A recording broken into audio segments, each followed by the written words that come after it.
to this live with myself, Lee Houghton from Get Knowledge, and Ali Tansey from Simply Brilliance. Hello there, Ali. How are you?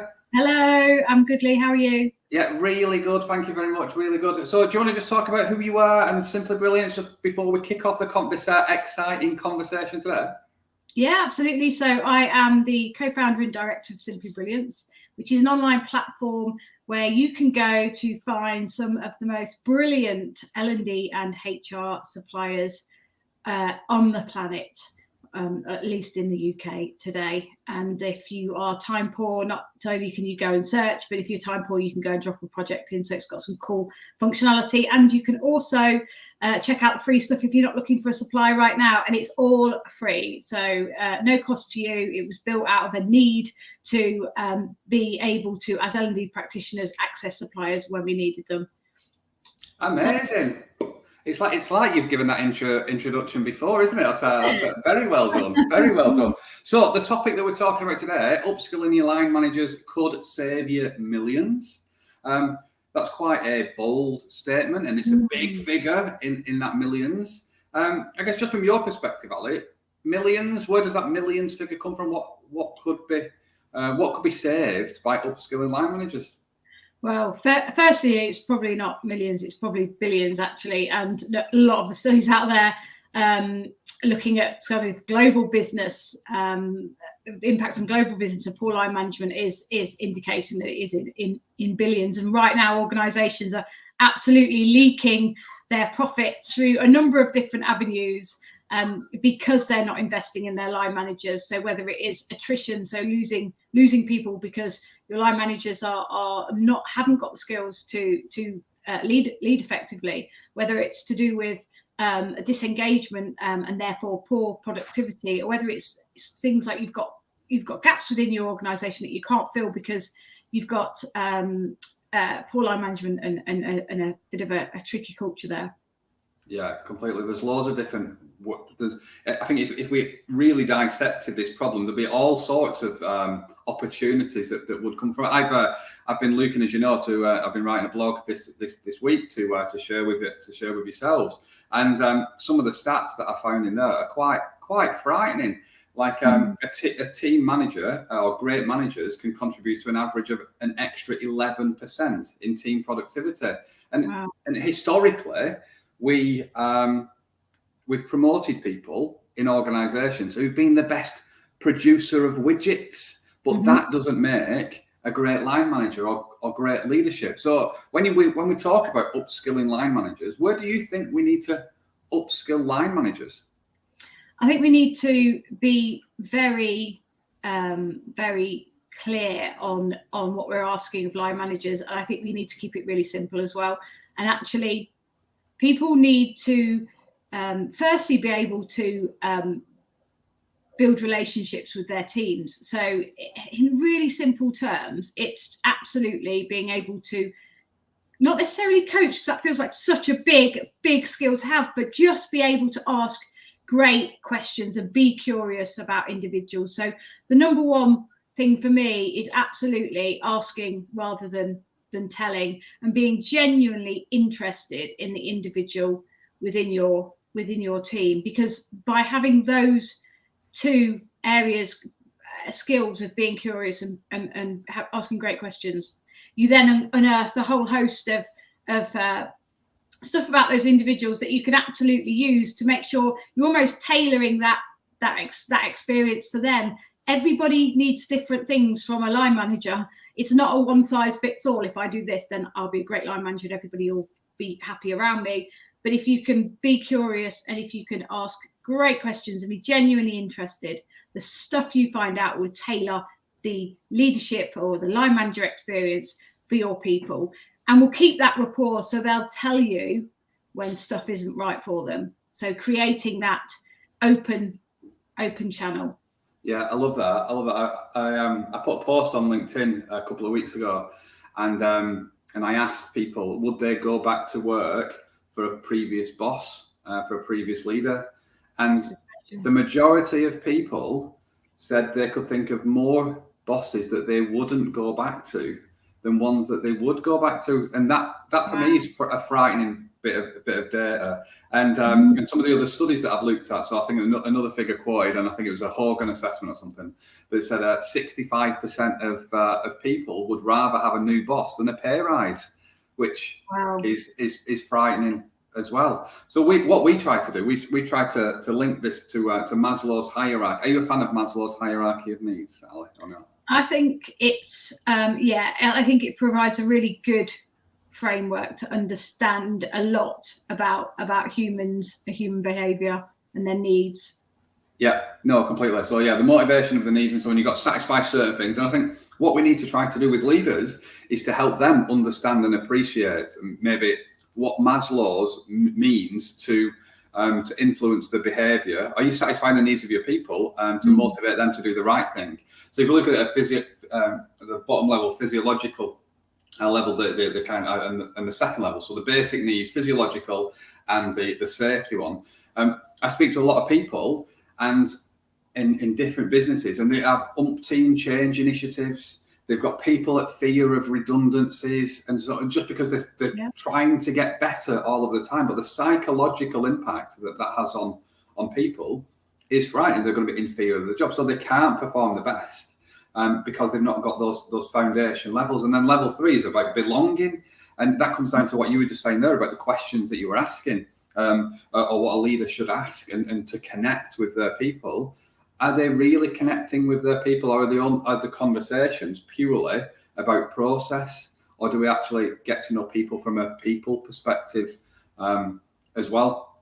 I mean, it's so important to satisfy the needs of the people, but that comes back down to your point as well, that everybody is different. Everybody is different. Absolutely. Yeah. What's your take on that, Ali?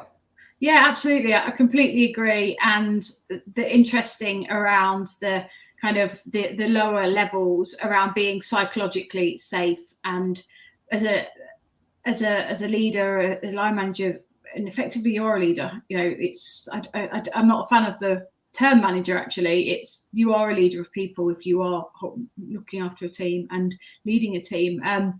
There are management responsibilities within that, but ultimately you are a leader, and it's important to see yourself as that. People do look to you as a role model. So I think the being able to create an environment in which people feel safe, regardless of kind of what else is going on in the organisation, and that works in the opposite way as well. You know, the Gallup found that one of the studies that the individuals that people see the company through the lens of the line manager. So it doesn't matter what the company's doing here. It might be doing some really amazing, cool stuff and have a really strong brand and being, you know, doing the right thing. But if you're here and you've got a really poor line manager who doesn't care, who's self-serving rather than being a servant leader, it makes no difference to you what the company's doing. You don't like the company, you don't like working for them, and you will leave. And the other way around, really, that line manager has a duty of care to be the buffer. Whatever's going on around here, you can actually make a really safe space and do some really great stuff in your team, regardless of what's going on out there, if you work hard on creating a safe space. Yeah, talking about that safe space, actually, you made me think about some of my previous when I was in employment, and my very first jobs. I would walk in and I would sit down, and it was data administration, data input, and there were some really, what I thought, like tough things that I needed to input on my right hand side, and this pile of work would just get bigger and bigger and bigger and bigger and bigger, and I'd just be working through the easier stuff because I didn't feel like I could raise my hand and ask a question because I'd had the same training as everybody else that had started. I didn't hear anybody else asking the questions about these, what I perceived as difficult cases. And I thought my manager or leader at the time was too busy to help me.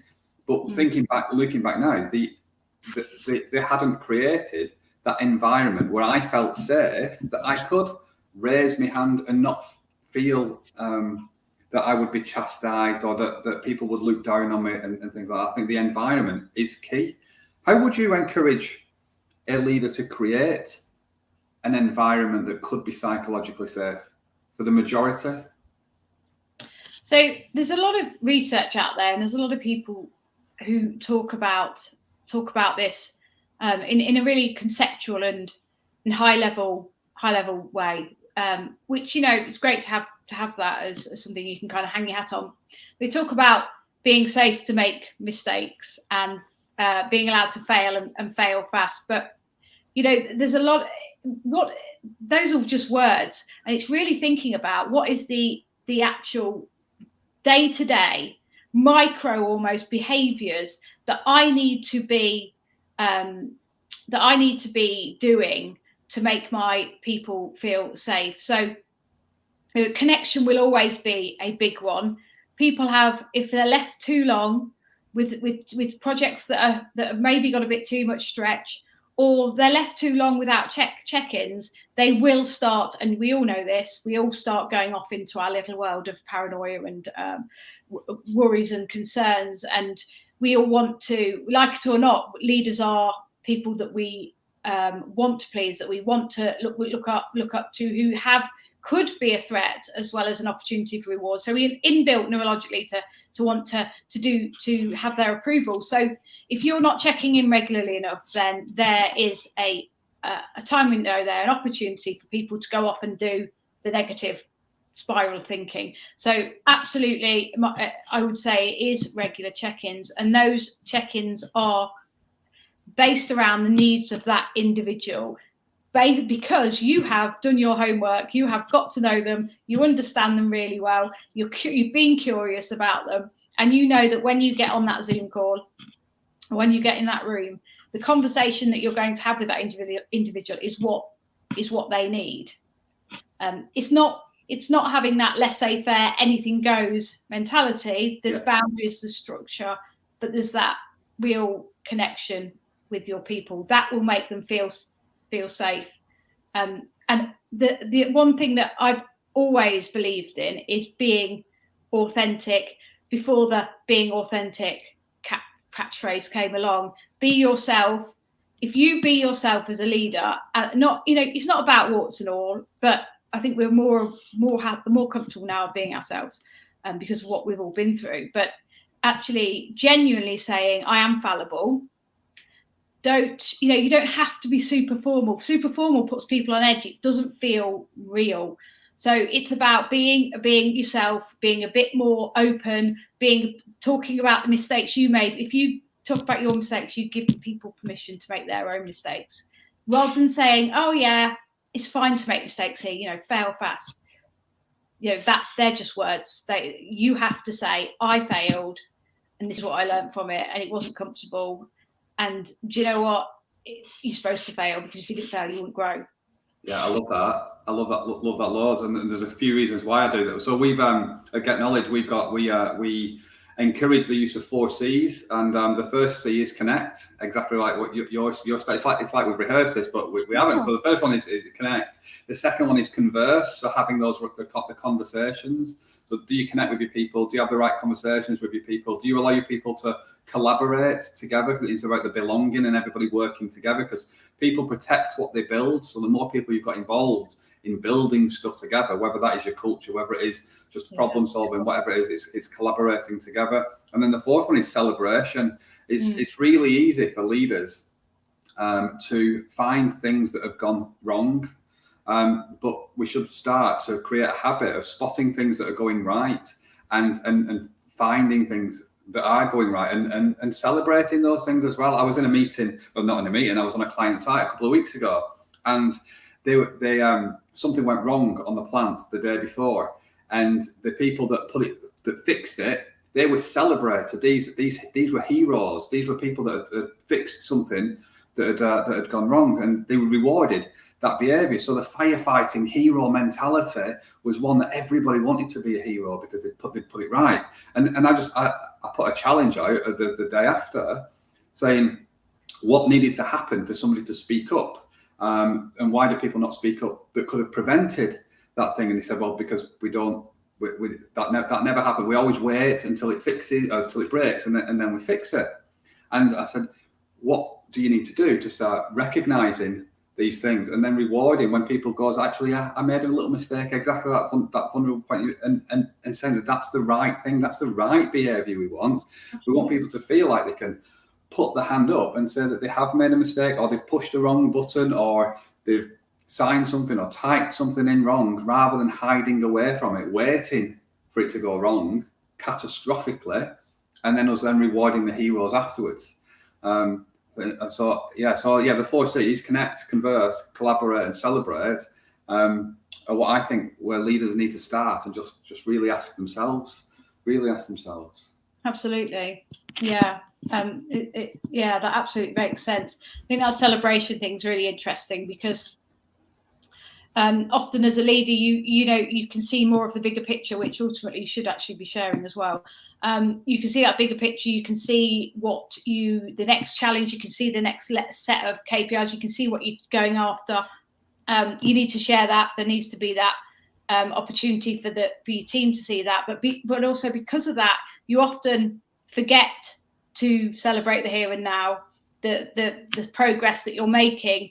And that can be deflating. And it's also, as a leader, you've got your eye on where you want to go. You're often driving really hard to get there. You forget that, you've got a diverse mix of great people in your team with completely different motivations for being in that team. Yes, they want to be brought behind a common purpose. Yes, they want to believe and work hard for the success of the company. Their drivers are not your drivers, though. And if you're running a million miles ahead chasing the next result, because that is why you got into leadership potentially even, then you're going to forget to say thank you, and you're going to forget to say well done. And actually it's different for different personality types often, but actually you need to book time in. You need to structure time in to have those cheering on progress and saying thank you, because if you don't, you'll be on to the next thing, and everybody else is exhausted behind you going, yeah, but look what we achieved.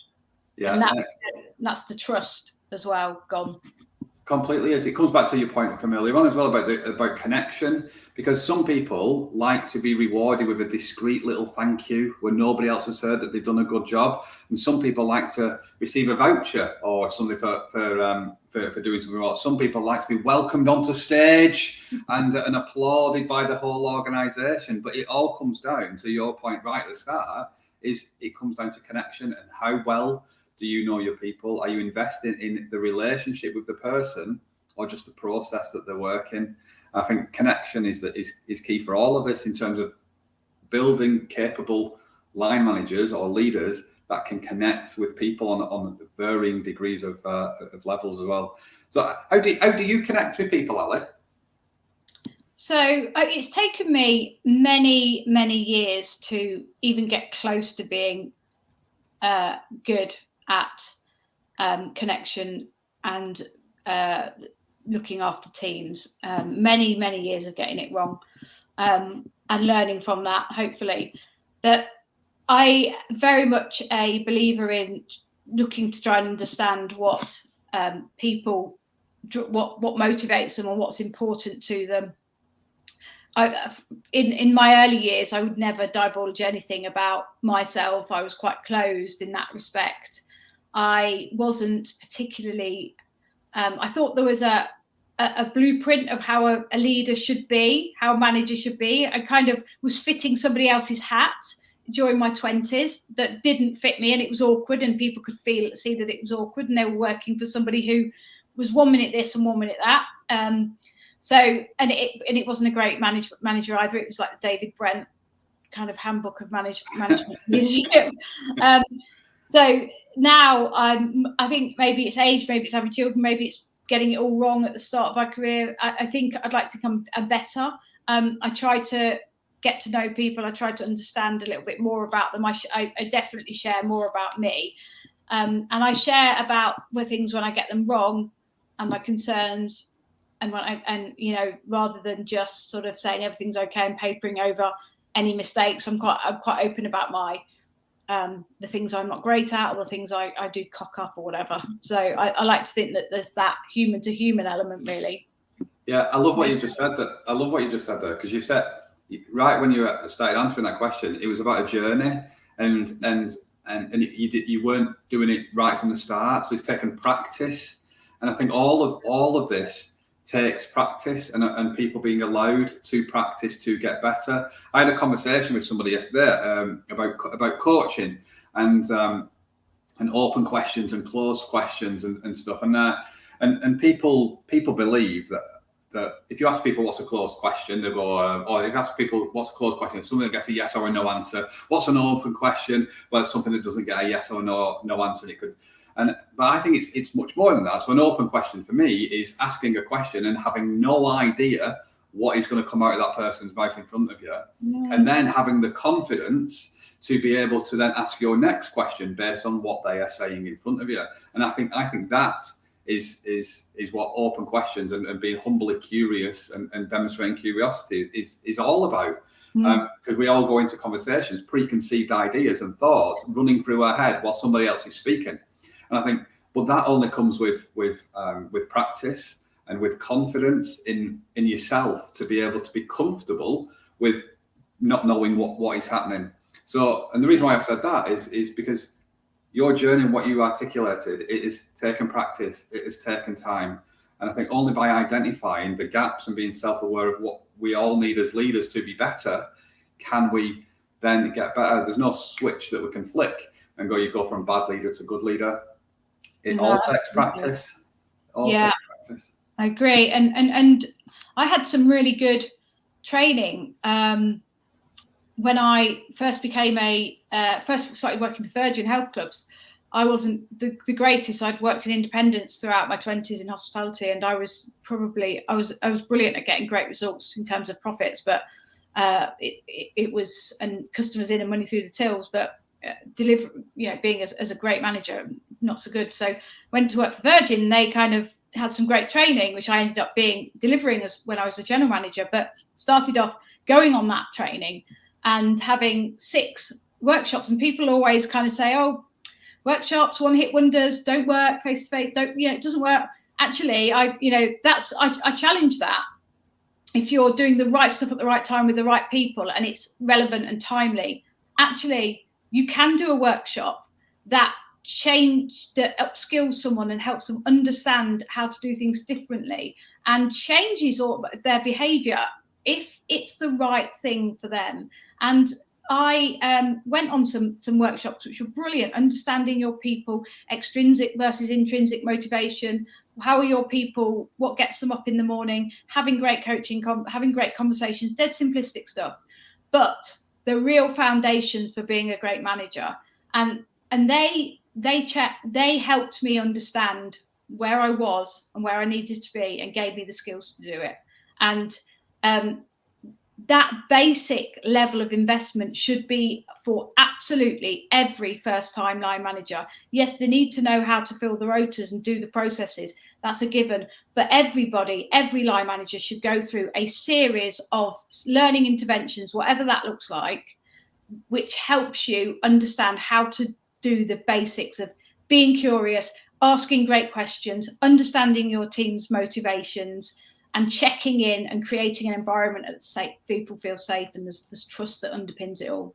Yeah, completely. And then they need to practice it, and it's got to be allowed to be practiced. Because I think that the whole from knowledge to confidence is quite a gap, isn't it? So loads of people read books and they or listen to books or podcasts and stuff, and that may get them to think differently. And it might prompt some different actions, but only by continually doing these things does it become habitual. Barbara Rubel has just put a comment in there. So one of the first questions leaders need to ask themselves is, how well do you know your people? The second question is, are your supervisors connected with their teams? The answers will reflect employee productivity and employee retention. With confidence and practice in asking the right questions, a good leader can become a great leader. What do you think about that, Ali? Fantastic, absolutely. Yeah, completely. So I am conscious of the time, Ali. We have been chatting now for 25 minutes. Wow. Which time flies when you're having fun. So I guess what I would just say is, how can Simply Brilliance help answer this question? Oh, we're getting a plug-in for Simply Brilliance. I like it. There you go, yeah. Wow. Gosh, I'm not sure how it could answer the question, but what Simply Brilliance can do is help you find that perfect learning and development and HR partner who will help you help your people be better than they are currently, help them be more confident and more capable, and help you invest in those critical line manager populations that actually, if you do it, they are going to make a huge amount of difference in your organisation and will inadvertently or directly save your business millions. Very good. I love that. Hey, very well done. Very well done. Yeah, no, perfect. Perfect. So I just want to say, Ali, thanks again so much. It's an absolute pleasure and a joy to chat with you, learn from you, have a conversation on such an important topic like this one as well. I think there's so many different tangents and angles we could go with this. We could go really deep or general. So I would love to have this conversation again with you. Enjoy the rest of your day, Ali. Thank you. You too. Great to chat. Thanks, Lee. No worries. Speak to you soon.